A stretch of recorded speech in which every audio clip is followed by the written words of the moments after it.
పరీక్షలు ముగిశాయి. విద్యార్థులకు వేసవి సెలవులు ఇచ్చేశారు. దీంతో చాలామంది పట్టణాలను వదిలిపెట్టి పల్లెలకు ప్రయాణమవుతున్నారు. ప్రధానంగా హైదరాబాద్లో ఉన్నవారు స్వగ్రామాలకు తిరుగు పయనమయ్యారు. దీంతో రైళ్లలో విపరీతమైన రద్దీ పెరిగింది. వేసవి కూడా కావడంతో మరికొందరు టూర్లకు ప్రణాళికలు రచిస్తున్నారు. మరోవైపు దేశవ్యాప్తంగా సార్వత్రిక ఎన్నికలు జరుగుతుండటంతో అన్ని రైళ్లలో విపరీతమైన రద్దీ నెలకొంది. రద్దీకి తగినట్లుగా అధికారులు కూడా ప్రత్యేక రైళ్లను ఏర్పాటు చేశారు. హైదరాబాద్ నుంచి వివిధ రాష్ట్రాలకు ప్రత్యేక రైళ్లు నడుస్తున్నాయి. టికెట్లు తీసుకునే సమయంలో ప్రయాణికులు క్యూలో నిలుచోవాల్సి వస్తోంది. రద్దీ వల్ల రైలు కూడా అందుకోలేకపోతున్నారు. సికింద్రాబాద్ రైల్వే స్టేషన్ నుంచి సాధారణంగా 1.8 లక్షల మంది ప్రతిరోజు రాకపోకలు సాగిస్తుంటారు. సెలవులు కావడంతో ఆ సంఖ్య 2.2 లక్షలకు పెరిగింది. యూటీఎస్ యాప్, క్యూఆర్ కోడ్తో టికెట్లు తీసుకునే అవకాశం ఉన్నప్పటికీ ప్రయాణికులు మాత్రం బారులు తీరుతున్నారు.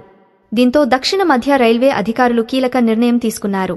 స్టేషన్లో అదనంగా మరో 5 టికెట్ బుకింగ్ కౌంటర్లు ఏర్పాటు చేశారు. వీటిలో కూడా ప్రయాణికులు టికెట్లు తీసుకోవాలని అధికారులు సూచిస్తున్నారు.